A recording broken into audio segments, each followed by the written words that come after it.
Me fala o seguinte, quando que você começou a usar o mini implante? Qual que foi o primeiro ano que você instalou o teu primeiro mini implante?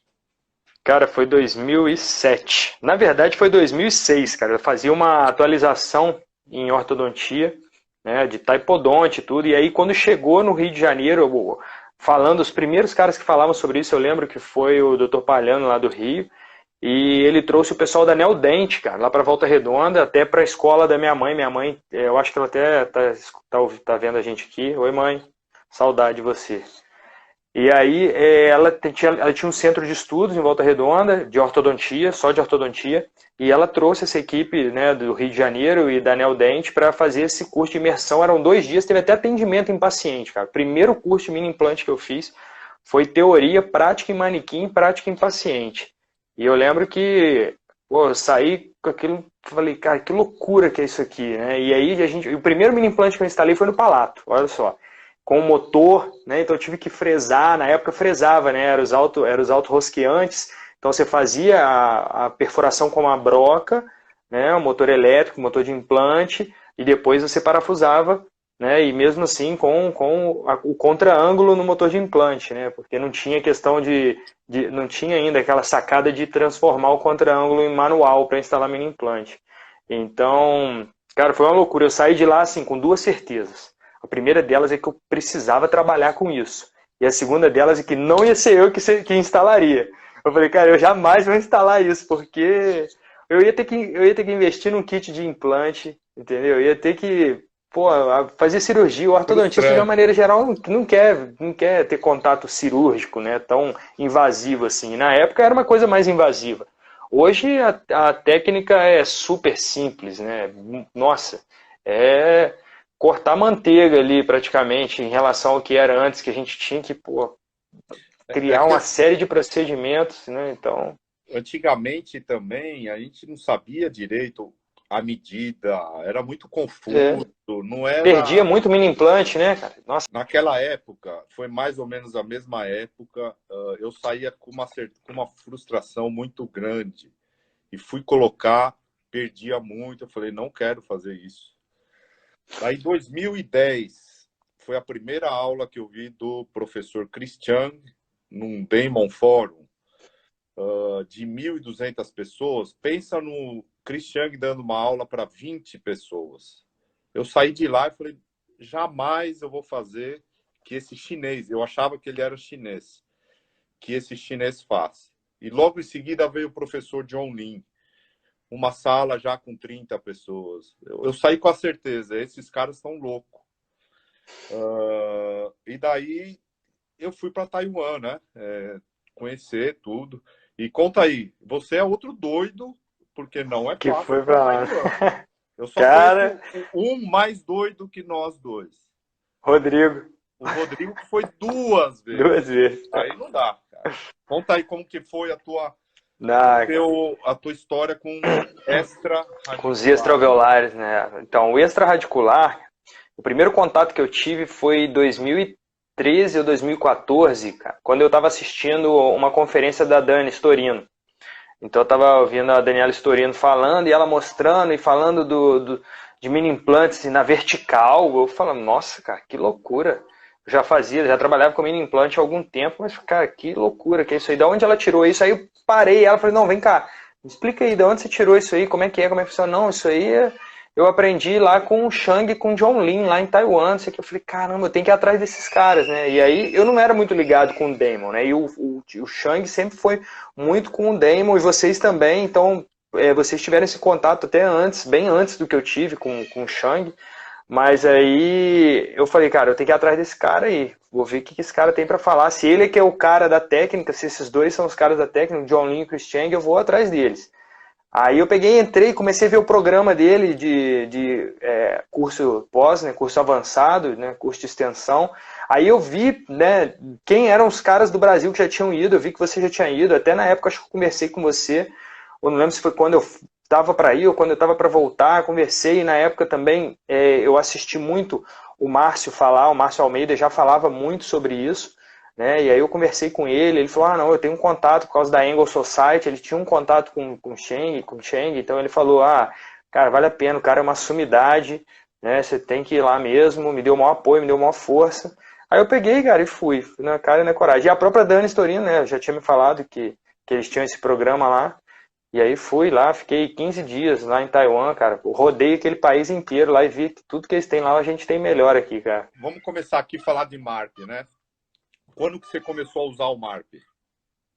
O MARP, ele veio, acho que em 2016, se não me engano, com o Júlio Gurgel. Quem me mostrou a primeira vez foi o Júlio.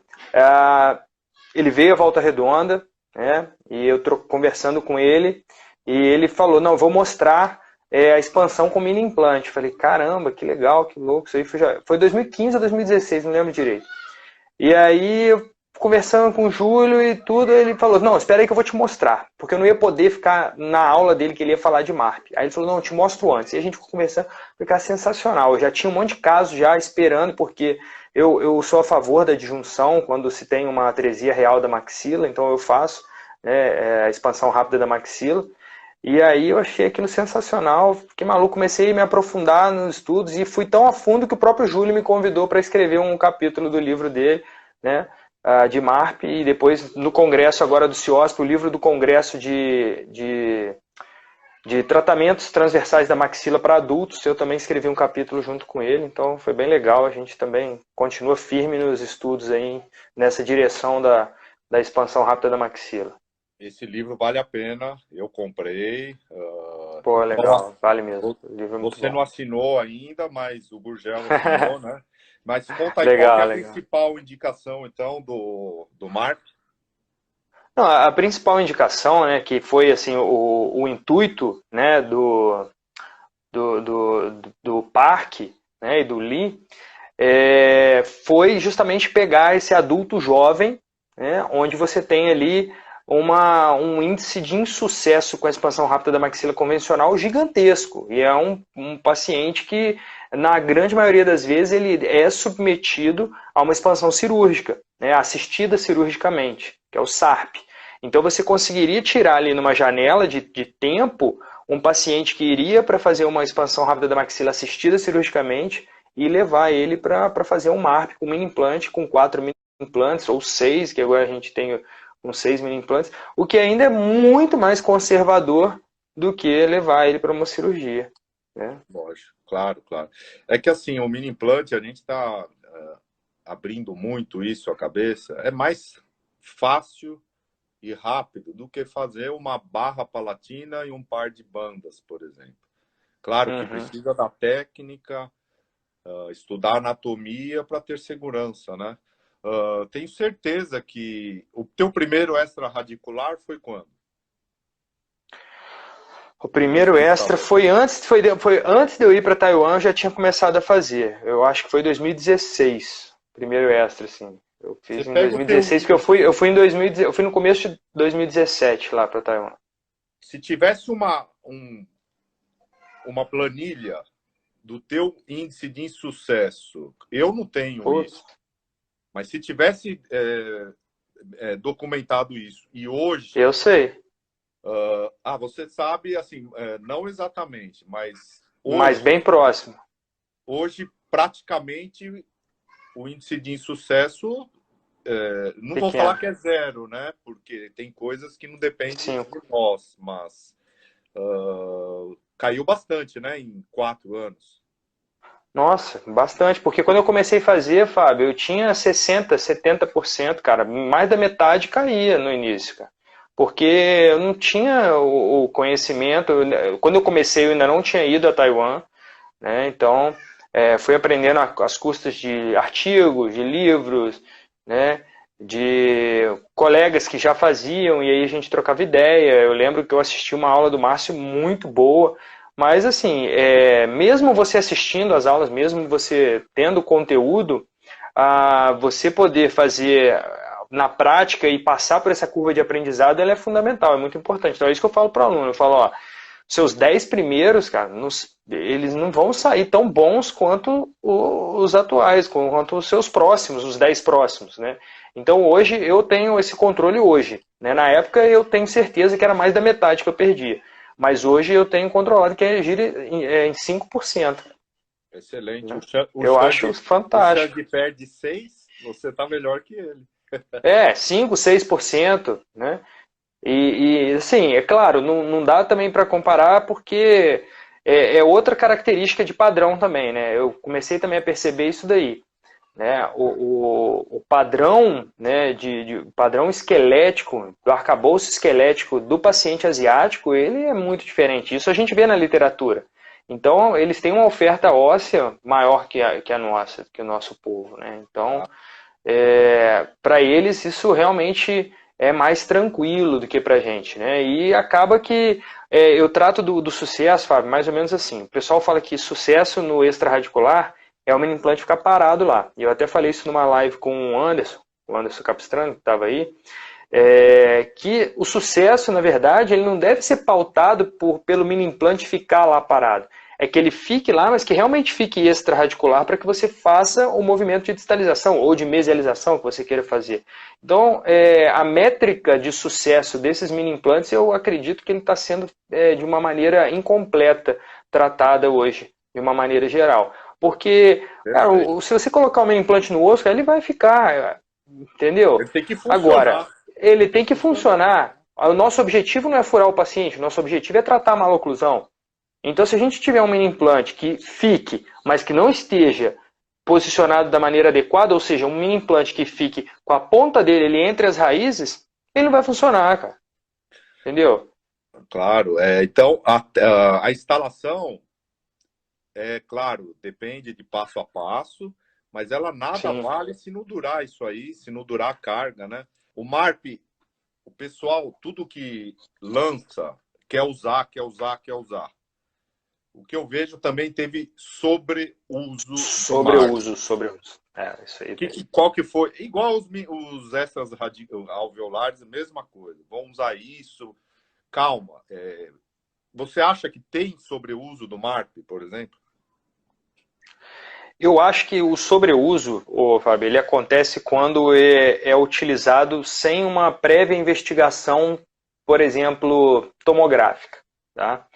Porque o MARP ele precisa de uma ancoragem e estabilidade de duas mini implantes, certo? E se não houver quantidade óssea suficiente para suportar esses mini implantes, o MARP não está indicado. Ou você vai ter que rever essas áreas onde os mini implantes vão poder estar ancorados. Agora, tem paciente que não vai apresentar área nenhuma possível para instalação de mini implantes para MARP. Né? Então, talvez essa seja uma das situações.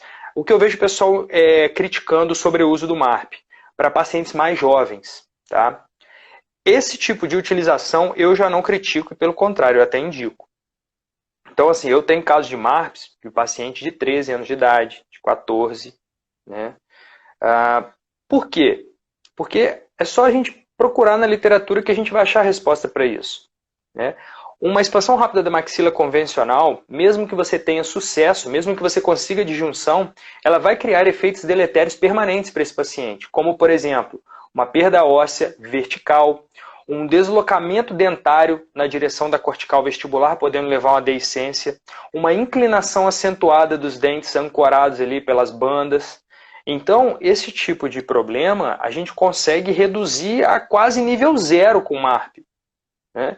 Então, eu penso assim, poxa, se a gente pode preservar periodontalmente esse paciente, integridade óssea, né, e além disso, ter uma expansão real, uma expansão mais homogênea, ou seja, não ter aquele efeito triangular, aquele efeito piramidal que a gente tem na expansão rápida da maxila convencional, isso é fantástico. Então você tem uma expansão mais paralela. Se você observar, o diastema intericisivo ele virou parâmetro de sucesso de uma expansão.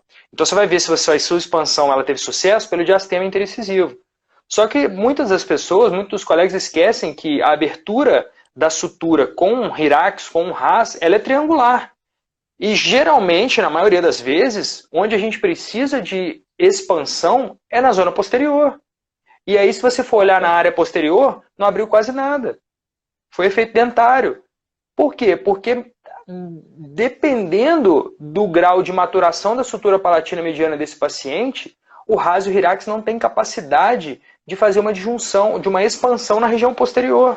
Não disjunta a sutura interpalatina, que é a sutura palatina mediana a nível de osso palatino. que é lá atrás. E às vezes quem está segurando ela são as suturas pterigopalatinas, pterigomaxilares, que não são disjuntadas na maioria das vezes com a expansão rápida da maxila convencional. Então a gente está falando de uma coisa muito mais complexa, então, a gente tem que pensar um pouco além. Né? Então, por que a gente vai indicar para um paciente mais jovem? Ah, mas paciente de 14 anos eu faço com Hirax, faço com RAS. Ok, eu também faço. Mas e a qualidade dessa expansão? Então é nessa tecla que eu costumo bater. Né? Então se você tem a possibilidade de colocar e criar uma expansão paralela, aí é outra, um outro tipo de expansão que você está fazendo. Você consegue um maior efeito com menor, sem você precisar criar tanto diastema na região anterior. Né? Então você tem uma expansão muito mais paralela. Né? Muito mais paralela não existe, né? Ou é paralelo ou não é, mas enfim, muito mais próximo do paralelo. Claro. Né? E, bom, você já falou da imagem. Tem lugares, no Brasil acho que não, mas tem lugares no exterior que é difícil a tomo ainda. Ela tem que ficar bicortical, MARP, né? Então, mas tem lugares que não tem tomo. Qual que é a recomendação que você dá para esses doutores, né? Tentar ali não vai ser a mesma coisa, né? Mas tentar pela uma teleradiografia, ver uma tele lateral para de repente tentar ver a espessura do osso maxilar ali da base do plano palatino, né? Também pode ser uma saída. Né? Então eu já vi até trabalho falando sobre isso aí, sobre essa questão da aferição na tele lateral. Tá? Então essa pode ser uma saída para quem não tem. É lógico que você diminui a tua precisão. E tudo no MARP influencia no sucesso. Então, assim, poxa, você fazendo tudo certinho, você ainda tem uma grande chance de não ter um sucesso. Né? Então, você começa a não fazer o protocolo certo, a de repente não usar um kit adequado. Então, você tem ali duas categorias de aparelhos MARP. Né? Que o MARP, na verdade, ele era um aparelho. Acabou virando sinônimo da técnica. Mas ele era um aparelho. E esse aparelho não é um aparelho pré-fabricado, ele era um Hirax modificado, customizado ali laboratorialmente. Até hoje faz-se assim em alguns lugares. E tem sucesso, só que o índice de sucesso, pode ter certeza, vai ser menor do que um dispositivo já pré-fabricado. Né? A partir do momento que você trabalha com um sistema pré-fabricado, por exemplo, o torno é feito para encaixar aquele mini implante, né, um torno apropriado para uma expansão, para uma disjunção, para aguentar toda a força. Essa força. Não, perfeito. Exato. E hoje, qual que é o índice de insucesso? Você que é um dos pioneiros aí. Como você falou há algum tempo atrás para mim, estamos todos aprendendo. Mas estamos todos aprendendo, cara. Você é um dos 10 aí que estão ensinando para nós, né? Qual que é o teu... isso. Obrigado. No MARP, tá? Eu tenho tido pouquíssimo insucesso hoje. Mas por que isso? É você saber dar o tiro certo. Então, assim, você consegue fugir dos insucessos hoje. Então, eu posso dizer assim, no último ano, por exemplo, agora, no ano inteiro, vamos colocar aí, eu tive 10, de 1, deu 2, deu menos de 10% de insucesso. Foi muito pouco. Mas por quê? A literatura fala... Cara, então, esse dado realmente é muito falho. Até mesmo a minha estatística é totalmente falha. Por quê? Porque a minha estatística ela é pautada no que eu vou ou não. Então, por exemplo, não é pautado na atresia maxilar. Ele é pautado na atresia maxilar, no grau de maturação da sutura palatina desse paciente, no volume ósseo desse paciente, tá? No sistema que eu vou utilizar, se o paciente vai ter recurso para bancar, recurso financeiro para bancar o sistema que eu quero usar, né? Que eu não vou fazer algo customizado, porque eu sei que tudo isso aí começa a minar a minha taxa, a minha chance de sucesso. Então, assim, cara, é igual eu falo assim, eu vou na boa, cara. Eu só vou na boa. Eu não vou tentar fazer se eu vejo que realmente tá impossível, não tem osso, não tem onde colocar, então, tô vendo, a tomografia tá me mostrando aqui, falou, cara, você não tem onde colocar, né? É claro que são pouquíssimos pacientes. De uma maneira geral, eu tento. Porém, agora você tem a corticoperfuração, você tem a possibilidade de colocar 6 mini implantes, ou seja, 3 de cada lado, né? Sendo que os 2 anteriores são angulados na região T, ali que é a área anterior da maxila, que é uma área coringa, que vai ter osso ali na grande maioria das vezes. Então, assim, hoje a gente tem uns recursos muito bons, cara, que se você souber indicar para o paciente correto, a taxa de sucesso está lá embaixo. E é claro, seguir os passos adequados. Então, um paciente adulto, sem gambiarra, um paciente adulto, num estágio D, num estágio E, de maturação da sutura palatina mediana, aquela classificação da Fernanda Gelieri com McNamara, Lúcia Sevidanes, que eles publicaram no American Journal e depois saiu uma revisão, né, uma segunda edição desse artigo em 2016 na Dental Press. Então, o que eles mostram? Né? Diferentes idades de sutura, né? Diferentes graus de maturação. Então, se eu tenho um grau de maturação mais avançado, pô, eu tenho que já estar planejado fazer fugiu o nome aqui. A corticoperfuração desse paciente. Tá? Não, então, na verdade, isso já tem que estar no meu plano de tratamento, fazer a corticoperfuração. Então, eu vou fazer a corticoperfuração na linha da sutura palatina mediana. O Júlio, né, a gente vai até trocar uma ideia nisso, eu vou fazer uma live com ele no dia 7, e a gente vai estar conversando um pouco sobre isso, que o protocolo de corticoperfuração dele é bem interessante, né, que é o mesmo do Nogueira, né, dos esporões Nogueira, que eles fazem, além de fazer a corticoperfuração na sutura, na RAF palatina, eles ainda fazem 2 linhas mais para suturais ali de corticoperfuração, intercalando os furos da linha central. Então é bem legal essa técnica aí também, não faço, eu conheço, né? Tá no livro do CIOSP agora que a gente escreveu, mas eu não faço ainda dessa maneira, né? Eu quero trocar uma ideia com ele quanto a isso, até para poder me mostrar ali a vantagem para eu poder fazer isso daí para o paciente, Não, entendeu? Muito bom. Ó, vamos dar um alô aqui para a galera. Vamos lá, o Fala, galera. Carlos, ortodontia. Cadu. Já vamos falar de calibre de diâmetro de mini implante, ok? Vamos entrar nessa daí. O ortodontia, O Léo, creio que é de Peru, já respondeu até... Não, ele é Venezuela, eu conheço, foi meu aluno. Venezuelano? E aí, Léo, saludos. Até que idade? Léo, olha só. Na verdade, Léo entende melhor português que eu, vou falar para ele. Léo, na verdade, não é bem a idade cronológica que vai ser determinante se vai ser possível ou não fazer a expansão com o MARP, tá? Então, na realidade, a gente mensura essa questão da idade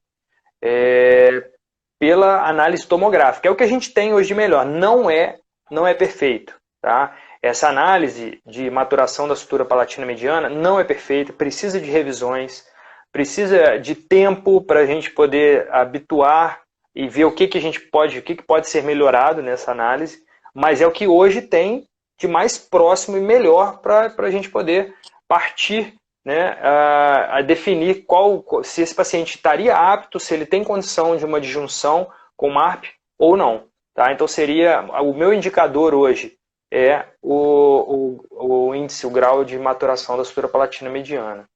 Tá? Legal. Na realidade, apesar de não ser perfeito, é algo que a gente tem como prognóstico. Tá? Eu não acho confiável 100%. Tanto que num grau de sutura E, né, no estágio E, eu tento. Né? Por que eu tento?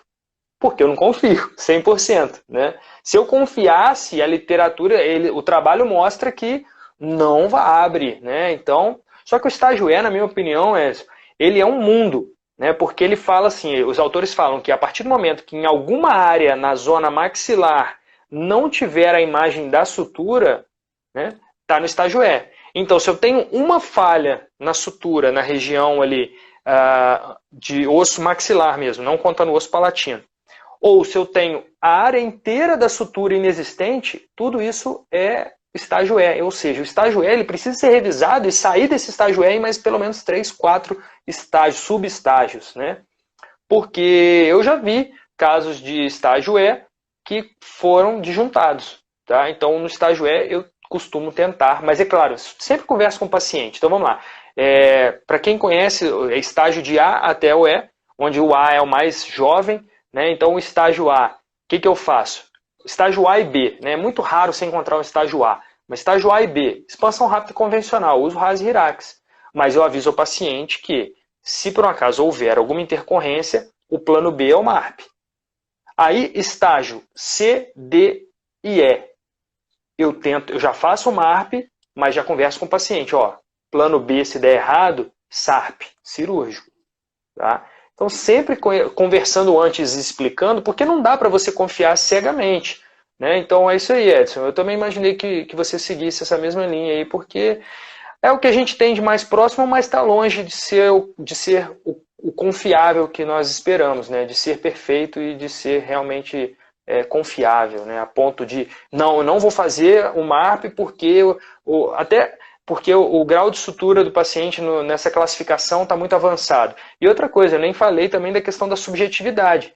Né? Então, se eu e você, Fábio, pegarmos uma mesma tomografia, pode ser que haja alguma divergência na classificação. É extremamente difícil. Tá? Extremamente difícil, não é simples. E uma mesma sutura, se você navegar um pouquinho mais para a parte superior, num corte axial, você classifica de uma fase, um estágio. Se você abaixa um pouquinho mais, você já classifica em outro. Então, você tem que fazer um meio termo. E aí eu acabo, por exemplo, se tem uma porção da sutura que eu classifico como D e a outra como C, eu vou levar em conta que é D. Sempre jogo no pior cenário. Entendeu? Eu sempre jogo para o pior cenário. Mas você tem que estar olhando no software. Não adianta você querer pegar a folha impressa, porque não dá para confiar. Então, para você fazer isso da forma adequada, tanto a verificação do estágio do paciente, da sutura, quanto o protocolo de segurança MARP, isso requer que você maneje, você navegue pelo exame tomográfico pelo computador, tá? E não fique em folha de papel. Isso aí é furada. Não, que aula Tá? que você deu. Vamos mudar tudo agora. Vamos para Vambora. IZC, Buccal Shelf e Palato. Então, o IZC, qual que é a maior indicação que você usa? É a distalização, né? Distalização do arco superior, a gente é o carro-chefe do IZC, eu acredito que seja a mecânica de distalização, né? Eu acredito que você faz alguma coisa. Vocês usam muito para técnica vista, né? A técnica Pra... vista, mas já é. Não vamos entrar no mérito hoje, que é uma aula só para da técnica vista, né? Não são todos os Uhum, ortodontistas que gostam de sim, de cirurgia, vista. mas assim, o IZC, ele veio aqui para, sabe aqueles casos que a gente sabia que o elástico de classe 2 não iria resolver?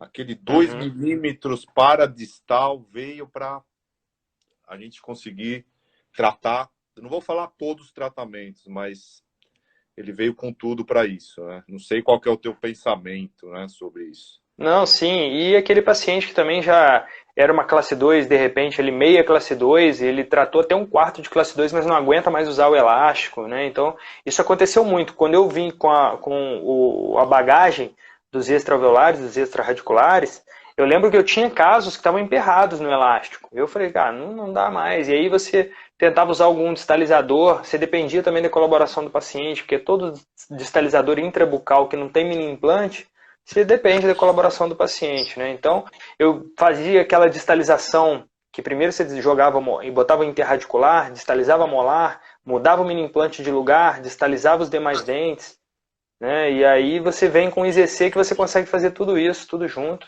Né? Olha aí, ó, uma classe 2 considerável, bem bacana.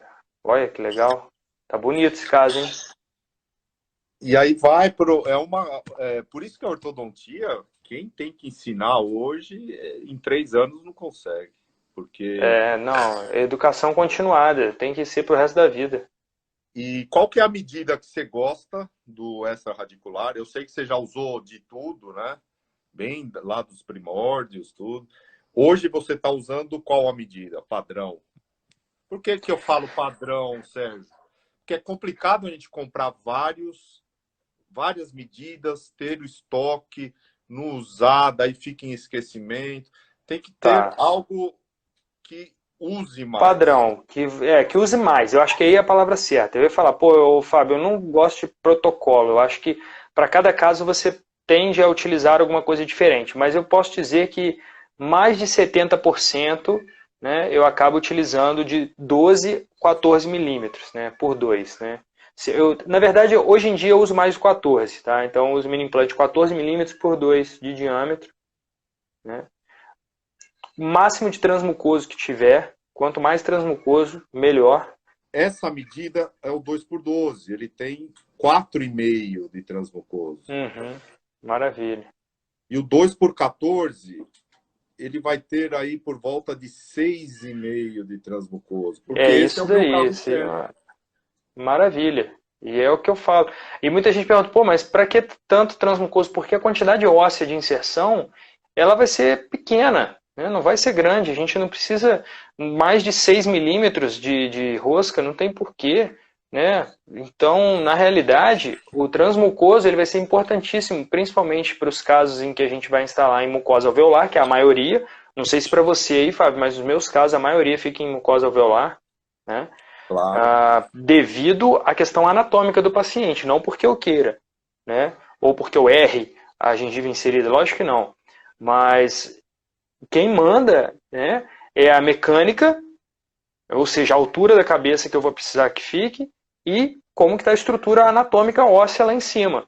E a maioria dos meus casos me leva a ter um mini implante posicionado em gengiva, em mucosa alveolar, o que requer aí um transmucoso maior. Então, uma das formas de você proteger a instalação em mucosa alveolar, diminuir o gap de comunicação, né, da área periostal com a cavidade bucal, é você ter essa transição na mucosa sendo ocupada pelo transmucoso, né, que ele oferece justamente isso, essa proteção maior ali. O transmucoso maior é o que a gente busca, principalmente no IZC. Né? Olha o transmucoso Olha de lá, 2, fica rosca para fora. Agora fica você tem rosca, o exatamente. transmucoso de 4 ou 4,5, olha que situação diferente, né? Exato, exato. Né? Então, É esse é o isso aí. pensamento aí. Você solicita Vamos lá. como para a crista infrazigomática? Sim, sim. Tá? Então, solicito tomografia para crista infrazigomática. E uma dica aí que eu vou dar, que é chave, né, é que o paciente, na hora de fazer o exame tomográfico, ele esteja usando um spandex, um afastador, que é a técnica do Januário. Isso permite, na tomografia, você exatamente planejar se você está em gengiva inserida ou mucosa alveolar. Então isso já muda todo o panorama e você vê a altura certinha. Quando você não tem um afastador na tomografia, né, você não consegue identificar na tomo o que é gengiva, o que é mucosa alveolar e o que é bochecha. Mistura-se tudo. Então não tem como fazer o planejamento. Porque muita gente fala assim, tá, mas você pede a tomografia. Mas e daí para poder você ter a reprodutibilidade exata disso na boca do paciente, tá? É algo que não é simples, né? Mas também não é impossível. Então nós temos uma série de medidas que eu fui desenvolvendo com a ajuda de alguns colegas e até alunos na época que a gente estava construindo essa metodologia, para poder, com uma sonda milimetrada, você consegue reproduzir todo o planejamento que você fez desse mini implante na tomografia. Mas independente disso, mesmo você não conhecendo essa metodologia, né, que na verdade ela é nova, estou escrevendo para publicação agora, mesmo que você não conheça, você deve pedir a tomografia porque ela já te aproxima pelo menos a nível de qual dente que você tem o osso, ou se você não tem osso, você vai ter que jogar lá mesmo próximo ao processo zigomático da maxila, bem lá no alto, que é o que eu chamo de IZC área 2, que é o IZC alto. Ah não, você tem ali um volume ósseo em frente à raiz disto vestibular do primeiro molar, ótimo, então às vezes você vai conseguir inclusive instalar em gengiva inserida. Tá? Então é mais ou menos nesse aspecto que a gente tem que estar explorando a imagem. Eu Tá? gostei disso aí. ZC2, área 2 seria esse aqui? Seria o último aí. Esse aqui. O mais alto, isso. No Mais vertical. processo zigomático O da processo maxila. zigomático da maxila. Ô Sérgio, aí o que eu. A minha orientação aí precisa ter um pouco mais de bagagem, um pouco mais de experiência para fazer Sim, nessa sim. região. É É uma bem região de complicado. muita mucosa. Esse Isso, osso é um um pouco mais periósteo fino. escorregadio, né? Isso. Um periósteo escorregadio. Então a chance de você pegar e derrapar com o mini implante ali, eu até faço uma série de dicas aqui, eu vou ver se eu acho que passo aqui na live aqui, gente. Pera aí, tô com o computador aqui atrás. Deixa Esse eu ver. transmucoso tem que ser grande, porque vai ter Tem que ser problema. grande. Ó, Aqui, ó, vou passar aqui para vocês então, hein, ó. na Primeira mão aí para clínica da vocês. USP, Sérgio, nós instalamos lá, mas não tinha o IZC com o parafuso 2,4 por 17. A mucosa Uhum. cobriu, tivemos que expor, fazer a cirurgia e remover o Tem parafuso. que ser grande. Ali o mini implante tem que ser 17 milímetros, tá? Tem que ser isso daí mesmo. Então, olha só. É isso daqui, ó. Então, essa é a crista infrazigomática, propriamente dita, né? Que seria a área 1. E aqui seria do processo zigomático da maxila, lá, né? Do IZC mais alto. E aí isso fica assim, dessa forma. Área 1 e área 2. As dicas que eu tenho para essa área, tá? Elas são como se fosse um passo a passo dessa instalação. Primeira coisa é usar a lança para a mucosa alveolar. Não dá para usar aquelas lanças triangulares que faz ali uma incisão e dá um rasgo ali no tecido de mucosa alveolar, né? Então eu gosto muito da lança, eu já falei isso para você em outras ocasiões, não é puxação de saco, mas eu adoro a lança, sou fã da lança da Datistil. Eu acho que para a área ali extra-alveolar é uma das minhas preferidas. Então, eu tenho sempre ela ali na mão, até mesmo fora do kit, porque eu uso essas lanças em quase todas as minhas instalações de IZC em área mais alta. Tá? Então, eu já vou com essa lança e eu começo bem devagar, porque está muito escorregadio aquele processo zigomático ali em cima. Então, eu começo bem devagar e o objetivo ali é o seguinte: você criar um orifício para travar o mini implante e ele não escorregar. Simples.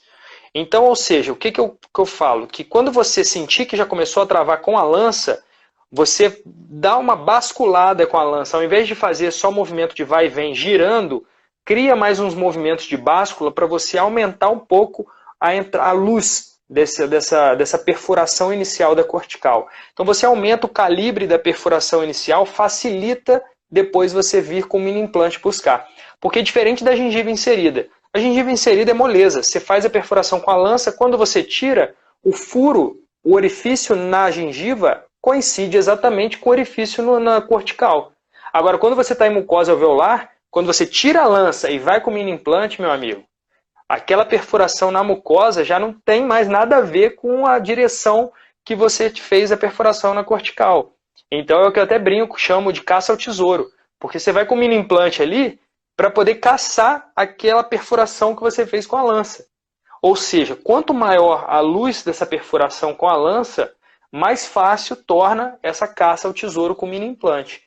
Tá? Então essa dica, entre outras, ela faz parte do roteiro, do passo a passo, né, desse método que eu mostro para a área 2 lá em cima. Então você fazer esse movimento de báscula com a lança e criar mesmo um orifício mais evidente, isso te facilita muito na hora da penetração com o mini implante, na hora de você entrar com o mini implante mesmo. Ah, perfeito, perfeito. E, Sérgio, a mão, eu sempre falo, a mão que não rosqueia, ela trabalha muito, né? Porque tem que alongar toda a mucosa. Deixa eu ver aqui uma. Isso aí. Esse é um outro aspecto, né? Que é justamente essa questão de você alongar, né? Puxar, estirar mesmo para poder a mucosa não enrolar, né? Na rosca do mini implante. Eu tô um pouco mais para cima, mas repara no transmucoso de 4,5 milímetros. 5. Legal. Eu acho muito interessante para tudo isso aí que você falou, né? Mas olha a mão esquerda, ó, sempre alongando, e é uma Sim. proteção também da tábua vestibular, né? Exato. Exato. E olha, Sérgio é aluno aqui, viu? Legal, hein? É aluno, então tem uma pergunta, você já pode responder. Você Deixa eu entra, ver aqui, desculpa, não tô a vendo. técnica tradicional entra paralelo ao plano oclusal e depois modifica ou já entra inclinado? Tá. Eu faço a modificação com a lança. Tá? Então, assim, eu faço 3 etapas. Eu vou com a lança 90 graus. Isso quando eu estou em crista infrazigomática mesmo, tá? Na área lá em cima é uma só direção. O mini implante vai entrar aqui, ó, totalmente vertical, tá? No processo zigomático da maxila. Agora, quando a gente está falando aí da crista infrazigomática propriamente dita, igual você está fazendo aí, que é ali uma área um pouco mais baixa em relação ao processo, né? Eu entro perpendicular com a lança, tiro um pouquinho e já entro no mesmo orifício com a lança ainda, já na angulação, na inclinação final que eu vou desejar o mini implante. Na hora de entrar com o mini implante, eu já entro de uma vez só, não mudo. Né? Se mudar muito pouco, de forma muito sutil, você altera essa inclinação. Mas eu não tenho o hábito de fazer esse tipo de alteração durante a instalação. Tá? Perfeito.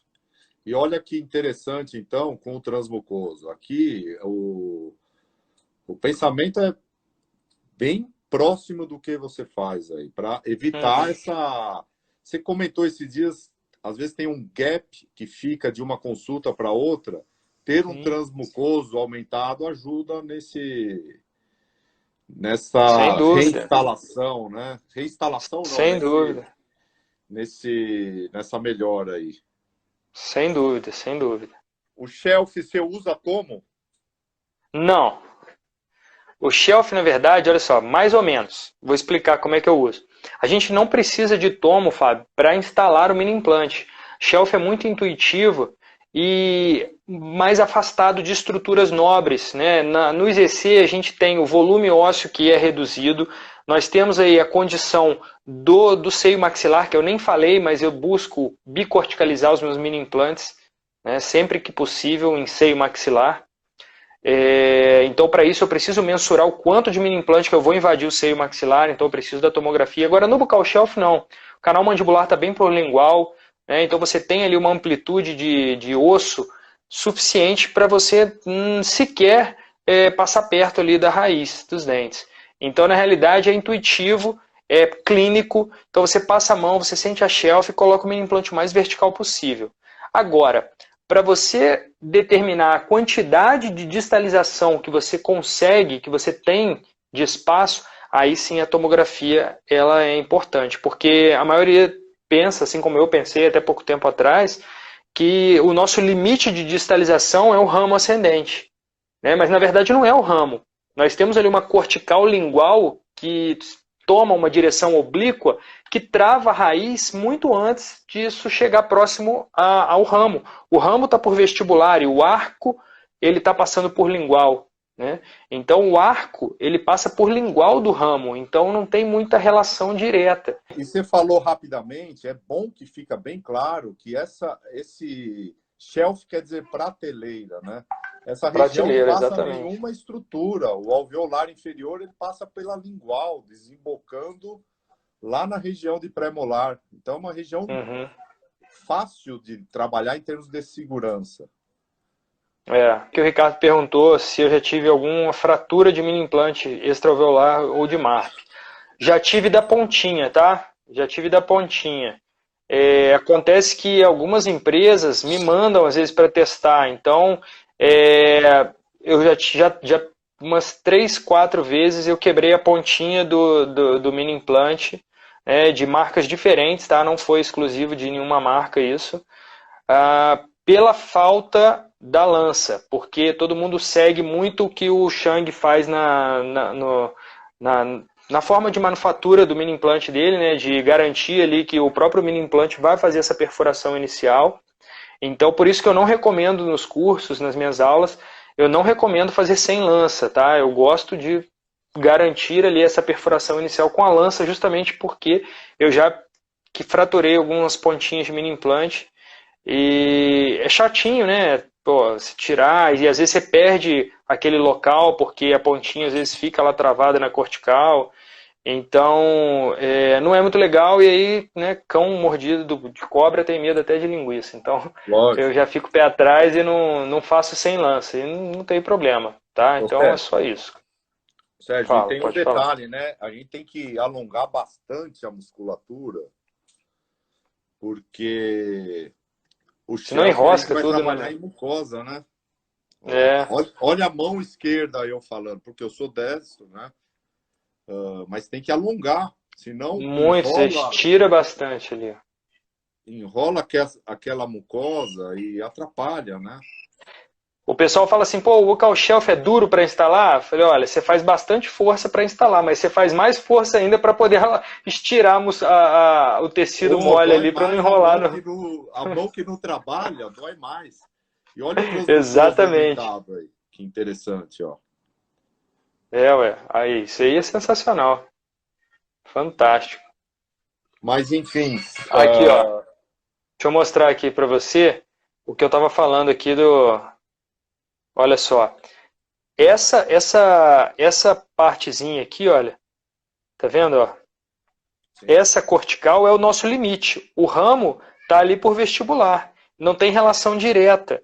Tá? Então o arco ele é distalizado nessa direção. Então ele encostou aqui nessa cortical, acabou. Ele só vai para trás às custas de reabsorção radicular, às custas de angulação distal dessas coroas, mas a raiz está travada na cortical ali. É isso daqui, ó. A raiz distal do segundo molar inferior travada nessa cortical lingual oblíqua aqui da mandíbula. Então chegou aí, acabou. Você não tem mais o que distalizar. Tá? Então não adianta você querer relacionar com o ramo, porque não tem uma relação direta com o ramo mandibular. Não, Beleza? perfeito. Aí aqui, ó, mostrando o volume de shelf, né? Como é que ele vai aumentando progressivamente até a área posterior. Então aqui, ó, a raiz mesial do 6, distal do 6, mesial do 7, mesial do segundo molar. Olha a prateleira que a gente tem aqui, ó. E olha a grossura de cortical, né? Então a gente tem aqui praticamente 100% em cortical que esse mini implante vai entrar. Então é duro, né? É duro. E sempre a largura 2, né? Então assim, pô, tem que ser um mini implante calibroso, porque para ele aguentar o torque de inserção ali é grande. Então se for um mini implante fino, não vai aguentar. Né? Então pelo menos 2 de diâmetro ali tem que ter. E fratura nesse momento do campeonato, ninguém quer passar por isso. Tem uma pergunta aqui, vamos lá. O palato, que é uma região que a gente menospreza muito, eu vejo como futuro, porque a zona T que você falou há minutos atrás, se a gente focar é uma área nela, muito boa, com aparelhos para distalização, o sucesso vai ser maior, porque a literatura fala de perda de 3% nessa região. Pois é, não, o palato é fantástico. Na região só para ficar claro, gente, no palato a gente tem a possibilidade de colocação em vários locais, principalmente parasuturais e alveolar, tá? Então, ou nós colocamos em zona alveolar, ou nós colocamos na sutura, o que eu não curto muito, ou parasutural, que é bem próximo ali da sutura, lateralmente à sutura. E essa área parasutural é fantástica. Tá? O índice de perda é muito pequeno. Quem perde muito mini implante no palato está falando aí de áreas alveolares, interradiculares. Tá? Na área mesmo parasutural ali é fabuloso. A possibilidade ali de sucesso, a taxa de sucesso é altíssima. Né? E é o que eu estava até falando na associação com alinhadores.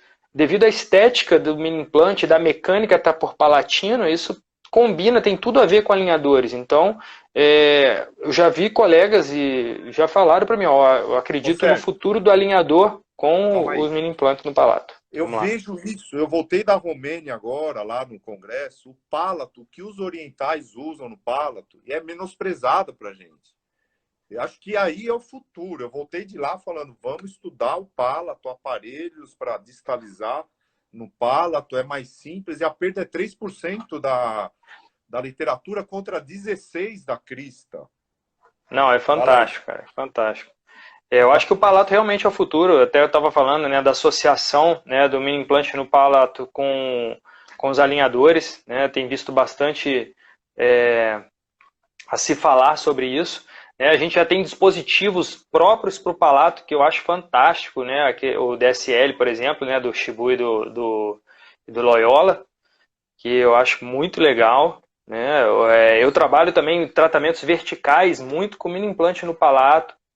Então, a barra de intrusão de vocês aí, né, é muito legal que o Edson ajudou a desenvolver. Então essa barra Os aqui, dispositivos do Shibu e do Loyola, o dispositivo Shibu e Loyola é fantástico, cara. eu não Então, o conheço DSL é também. muito legal. Essa barra aqui, Sérgio, foi o que o Edson preconizou? Ter algo pré-fabricado, barato e instalação rápida. Sim. Então o Palato tá aí. Complicações.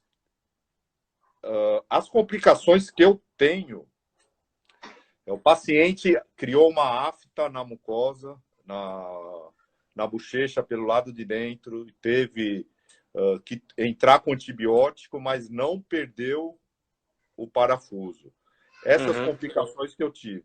Talvez um paciente ou outro, por bater a escova, um trauma, perdi o parafuso antes do tempo. Então, complicações eu não tenho muito. Conta aí a tua história de complicações. Eu acho assim, quando a gente coloca na mucosa alveolar, né, existem mais chances de complicação que na gengiva inserida, né? Então, recobrimento da mucosa na cabeça do mini implante, deixa um volume maior, eu falo, eu sigo o artigo do Cheng, que ele fala pelo menos 5 milímetros de mini implante para fora, então levando em consideração aí a cabeça de 3 milímetros, 3 alguma coisa, você deixa mais uns 2 ali de mini implante para fora, pelo menos para garantir que a mucosa não vai recobrir. Tá? Então esse é um ponto. A inflamação e hiperplasia, isso aí é problema de estabilidade secundária, estabilidade biológica. Então tem a ver com placa bacteriana, com o cuidado com a higiene do paciente. Então eu sempre prescrevo para o paciente usar um gel de clorexidina 0,2%. Tá? Então, o gel de clorexidina 0,2% é show de bola. O paciente vai usar ali 2, 3 vezes por dia, colocar em volta ali da cabeça do mini implante. Tá? Vai ajudar bastante. É claro, tem que higienizar, tem que escovar ali em volta da cabeça do mini implante. Junto com um kitzinho de mini implante, eu passo para ele uma escova de cerda ultra macia, daquela extra macia, só para fazer higiene nessa região, porque às vezes o paciente tem o hábito de usar uma escova um pouco mais dura, e para essa região de mini implante, para higienizar em volta do mini implante, não é muito legal, né? Então eu prescrevo para ele isso daí. Eu uso bastante, às vezes a minha inclinação fica para vestibular no Buccal Shell. Não porque eu queira, mas pela carência de estrutura óssea. O que eu faço é uma resina flow, eu tenho utilizado muito na cabeça do mini tornilho, né, do mini implante. Eu uso muito a resina flow para proteger. Então, eu também uso bastante. Agora, tem casos que o paciente não tem nada de corredor bucal, que aquele tá super em contato com a bochecha, né? E às vezes você precisa realmente ter uma coisa afastando ali, sabe? Então eu já usei isso aqui algumas vezes e deu certo, olha só. Isso aqui, sabe o que é? É o êmbolo do anestésico, do tubete do anestésico, tá vendo? O êmbolo não, aquela borrachinha, né? Não é o êmbolo, é a borrachinha do tubete do anestésico ali. Tá vendo? Show, aí eu coloco ela por baixo ali, ó. E aí, isso tem que ser feito antes de dar a afta, porque uma vez que deu a afta aí, meu amigo, você vai colocar isso aí, o paciente vai reclamar também pra caramba. Então, isso aí é legal colocar antes de dar o problema. Então você tem que identificar pelo corredor bucal desse paciente, pelo contato ali do mini implante com a bochecha, né? Vê que a paciente ali, se olhar, olha, a paciente nem tem como você estirar muito a bochecha, a mucosa já bem rígida e curta, não tem muito volume, você não tem como estirar, até para tirar foto, fazer fotografia dessa paciente é difícil. Então, essa é uma saída, né? Eu uso bastante o Triad Gel da Dentsply, que ele deixa uma lisura nessa região muito bacana. Então eu gosto do Triad Gel por conta disso, que ele deixa realmente uma lisura maravilhosa ali, muito legal. Eu uso o da Reliance, uma resina flow. Agora sim, Sérgio, palato, eu trabalho muito para canino impactado. É lei colocar uma proteção, porque não é o mini implante que atrapalha ou que incomoda o paciente. É a língua, a afta que vai fazer na língua. Na língua, é isso aí. Isso aí é muito chato, né? Aqui está perguntando, não há risco de fratura da tábua vestibular, da tábua alveolar no buccal shelf? Tábua alveolar? Não. O buccal Não shelf é vejo um como osso de cortical muito densa, né? muito denso, cara. Difícil acontecer alguma coisa lá. O que aconteceu já foi no IZC, uma aluna fez a mudança de direção muito rápida e fez uma alavanca na tábua E aí vestibular. quebrou. Ah, entendi. E É. judiou, né? Mas Como eu te falei, como eu não faço a mudança, eu nunca vi acontecer isso daí. Né? Eu não faço essa mudança de direção. ó, resina flow. Outra coisa, Legal. outro detalhe importante, Sérgio, às vezes o elastique ele fica Uhum. uma aresta. Aquilo vai incomodar o paciente, viu? A aresta do elastique Do no Elastic, tem mini que ser muito bem cortadinho e tem que tem botar o que Top ser Comfort ali. arredondado, porque aquilo atrapalha, né? É verdade. Antes da gente ir pro alinhador, me fala aí, que você me falou que coloca 700 gramas, porque no Ah, começo, 2015, 2014, eu lia lá os artigos dos taiwaneses, eles falavam em 400 gramas. Fazia bonitinho, instalava, ia lá, fazia carga de 400 gramas e eu acho que eu perdi muito no começo por excesso de carga.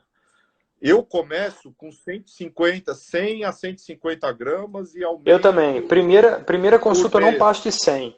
Eu não passo de 100 na primeira consulta. A primeira consulta eu não passo de 100.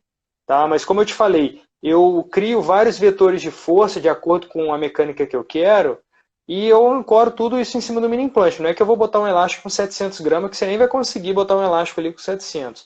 Mas, por exemplo, nesse caso aqui nem está tão forte. Né? Eu lembro que eu coloquei aqui 50 gramas de intrusão, aí botei aqui 200 para os molares no sliding jig, mais 200 ou 250, não lembro, aqui na região do canino, mas o canino tem um tríade gel fazendo um stop. Tá? Então, quando eu puxo o canino, eu não estou movimentando o canino por deslize. Eu estou puxando o arco inteiro, porque eu estou fazendo isso bilateralmente. Então, eu retraio o arco inteiro. Tá? Estou puxando todo mundo aí para trás. Tá? E aí é isso. Eu vou botando bastante vetores de força de acordo com o que eu preciso. E o mini implante ele aguenta. Tá? Ele aguenta. Né? Ainda mais se for 2 milímetros. Isso aqui na época que a gente só tinha 2 milímetros de transmucosa. Eu gostava de usar esse mini implante douradinho aqui da Sim, ó, que ele é um mini implante de 3 milímetros de transmucoso. Mas agora a gente tem mini implante robusto de 2, 2.4 aí da Steel, que tem 4, 4,5, 6,5 de transmucoso. Então você tem mini implantes melhores ainda, né? E com certeza você pode seguramente ali fazer realizar ali toda a tua execução mecânica em cima disso sem nenhum problema, tá? Perfeito. O que eu falei no palato é isso aqui, Sérgio. Então, eu deixo bem protegido, porque isso incomoda muito a língua, né? Sim. Às vezes também eu coloco a flow no canino para o elastique não escapar, né? Então, mas esses Perfeito. cuidados tem que ter. Tem uma pergunta em relação aos novos parafusos da Morelli. A minha opinião, assim, ele saiu muito grande, porque ele tem 12 de rosca mais 4 de transmucoso. 14 de rosca, Fábio. 14 de rosca, maior. O maior tem 14 de rosca. Não, então eles falam 12 por 12, 2 por 12, mas ele tem quase 18 milímetros. E eles lançaram o 2 por 14, que é 14 de rosca mais 4 de transmucosa, é 18 milímetros. É 18. Eu acho muito grande. Eu acho muito grande. A tendência aí é... Vou achar aqui. Deixa eu procurar.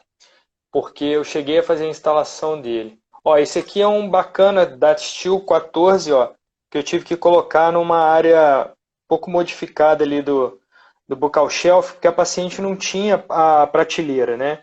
Então eu coloquei ela ali bem lá atrás, como a Patrícia Vergara, ela preconiza, ela gosta também de colocar mais angulado lá na região posterior. Mas como a gente estava falando da questão do tamanho, eu vou achar aqui a instalação que eu fiz do mini implante da Morelli, que eu tive só experiência com um caso. Né? Um caso que eu tinha uma área 2 muito alta, tá? eu tinha área 2 alta e eu precisava ter uma cabeça um pouco mais baixa. Então eu não podia ficar com a cabeça do mini implante lá no alto. Então realmente eu precisei de um mini implante longo, né? Eu gosto nessas situações, sabe, de usar o de 17 milímetros com 2,4 de diâmetro. Porque eu acho que o mini implante muito longo ele tem que acompanhar sendo mais robusto. Então você não pode ter um mini implante tão longo e que não tenha um diâmetro proporcional. Por quê? Você, quando tem um mini implante muito longo, você aumenta, né, a chance de fratura, porque você está aumentando a distância de aplicação de força do ponto de fulcro ali, né, do mini implante. Então, quanto maior essa distância de aplicação de força ao ponto de inserção, né, mais esse mini implante sofre, né, torção. Então, você precisa consequentemente balancear isso aí, né, vamos dizer assim, fisicamente falando, isso aí da engenharia, né, de materiais, você precisa aumentar o diâmetro. Então eu acho que o pecado foi nisso, né? Eu não condeno, na verdade assim, eles atiraram no urubu e acertaram o gavião porque o comprimento não ficou ruim. Eles erraram no comprimento, né? Eles mesmos parece que vão tirar vai corrigir isso daí, pelo que eu ouvi. Mas foi acertado por quê? Porque a gente só tinha, a gente não tinha uma oferta de um mini implante de 18 e às vezes a gente pode precisar. Então, na realidade, olha só, esse é o de 18, ó, tá?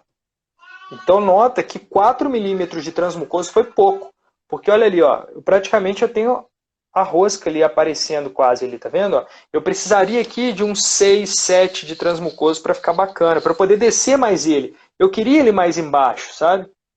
Então, assim, eu não consegui deixá-lo mais baixo porque o meu transmucoso não permitia, né? E agora, paciente com uma crista bem alta, né? Com o processo zigomático da maxila bem alta, então a gente não conseguiu aí, usar um mini implante menor. Então, realmente, o que eu senti foi que faltou diâmetro nesse mini implante e transmucoso, que é o que eu gosto de usar, o de 17, né? Que você falou assim, pô, mas sai pouco de 17, pouca gente tem coragem de usar. Mas é porque é indicação, vai existir a indicação para ele e é importante tê-lo, porque nessa situação ali, pô, deu tudo bem, deu tudo certo, o paciente está com ele já há 3 meses, né, 2 meses e meio aí, mas poderia ter ficado melhor. E eu poderia ter sofrido menos na instalação, tá? Porque a instalação foi bem, assim, não digo tenso, mas eu fiquei bastante preocupado por essa questão da quantidade de distância que eu tenho do ponto de inserção e do ponto de aplicação de força e o diâmetro reduzido para esse tamanho de mini implante. Então eu acho assim, o mini implante 18 milímetros é legal, mas ele tinha que ter mais transmucosa e menos rosca. E ele tinha que ter ali pelo menos uns 2,4 de diâmetro para poder ficar legal, para poder ficar bacana. Que é mais ou menos isso que a proposta do mini implante 17 da Datstil, né? Que tem 2,4, não é isso? A empresa da Datstil conseguiu algumas coisas, ela vai sair com um valor bem competitivo agora, porque a matéria-prima foi comprada direto da Alemanha, reduziu bastante. Mas vamos lá, Legal. o local shelf, a mão tem que alongar muito, senão rodeia aquilo lá, né? Como a gente conversa aí. Isso. Se não, faz uma caca naquela mucosa. Nossa, nem fala. Essa mão aqui é mais importante até que a que rosqueia, né? Transmucoso aumentado, mesmo um 2x12, tem um transmucoso de 4,5, garante talvez mais sucesso, né? Uhum. Ok. Sérgio, vamos para acabar com Vamos para o alinhador? Já vamos, beleza. O que você acha? Eu não vou dar a minha opinião. Tá. Eu vou deixar você falar. Talvez ela vai muito com a tua. Mas se eu uso o alinhador, que ele distaliza muito bem, eu preciso de um parafuso. Eu não vejo. É tudo muito adaptado como uma luva. Me fala para mim, o que tem a ver o extraradicular com o alinhador? Tá, então vamos lá, olha só. Concordo com o que você falou. O alinhador distaliza muito bem, né, sozinho. Porém, a gente tem que lembrar o seguinte. existe aquela perda de ancoragem lá na frente. Então, o que o pessoal faz? Vai distalizar elástico intermaxilar. Então, começa aí o elástico intermaxilar para garantir a ancoragem dos anteriores. Tá? Então, essa é uma das formas de garantir a ancoragem durante uma distalização com alinhadores. Tá certo? Ou seja, eu estou dependendo da colaboração do paciente duas vezes, com alinhador e com elástico. Aí algumas pessoas falam assim, pô, mas ele já está usando alinhador, já é colaborador. Não. Colaborar com o uso do alinhador é uma coisa, colaborar com o uso de elástico intermaxilar é outra, não tem nada a ver. Então, assim, eu gosto, né, da proposta, né, de usar alinhadores com os mini implantes. Porém, veja bem, o que é o martelo? Que eu vejo que está sendo feito errado. Não é que está sendo feito errado, não tem ainda o dono da verdade, está todo mundo engatinhando.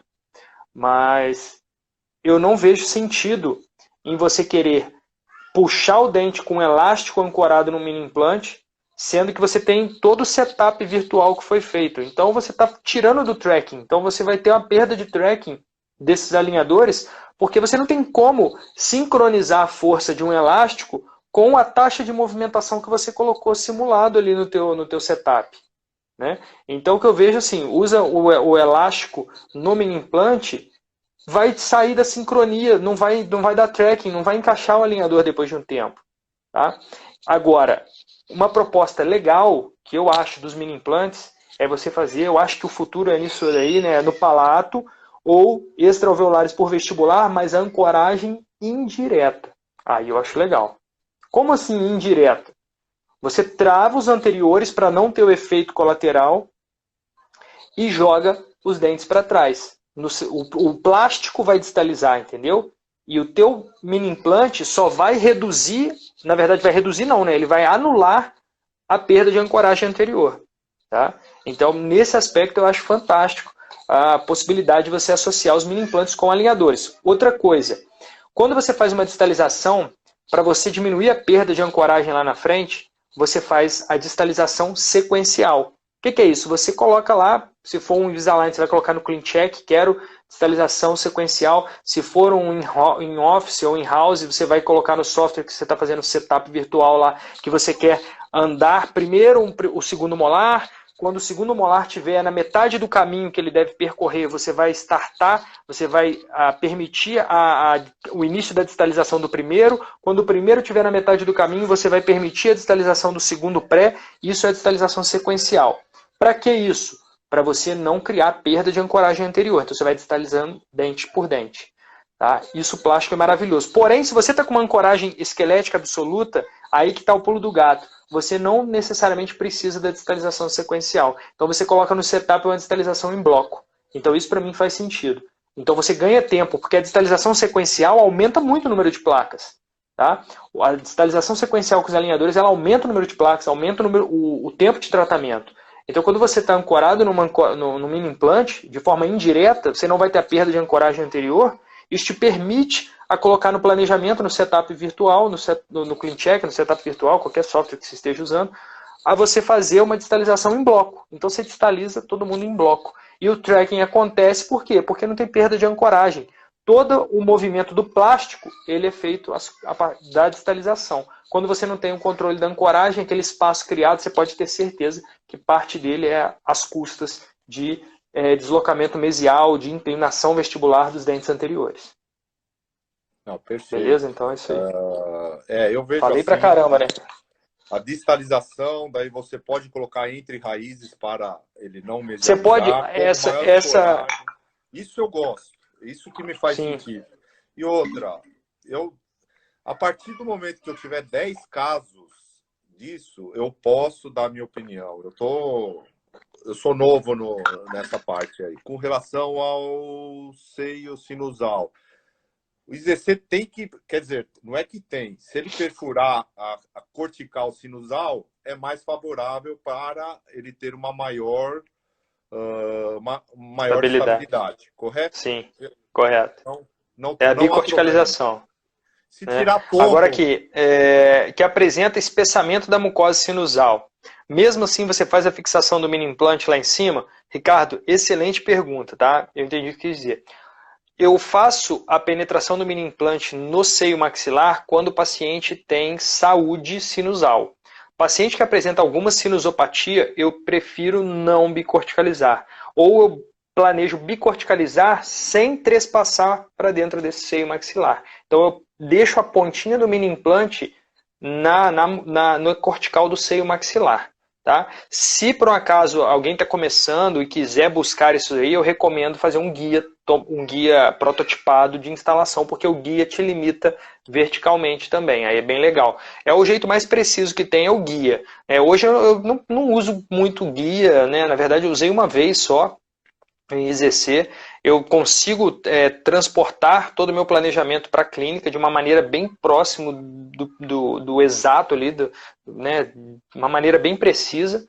Então, respondendo a sua pergunta novamente, se o paciente tiver um espessamento de mucosa sinusal muito grande, né, tiver ali um espessamento de muco, né, que a gente nem fala da mucosa sinusal, espessamento mucoso, eu evito, tá? Eu evito. Seja esse espessamento um pouco fora do padrão, seja um fenômeno de retenção de muco, que é o pseudocisto antral, seja um velamento por uma possível sinusite, alguma coisa assim, eu evito, eu não vou. Tá? Então eu só vou lá dentro quando está saudável, tá bom? Beleza? Acho que era isso a pergunta dele, espero ter respondido aí. Muito bom. Ó, então, Fábio, muito obrigado. Agradecer também o Rodrigo. Um abração aí, Rodrigo. Valeu, galera. Obrigado, valeu.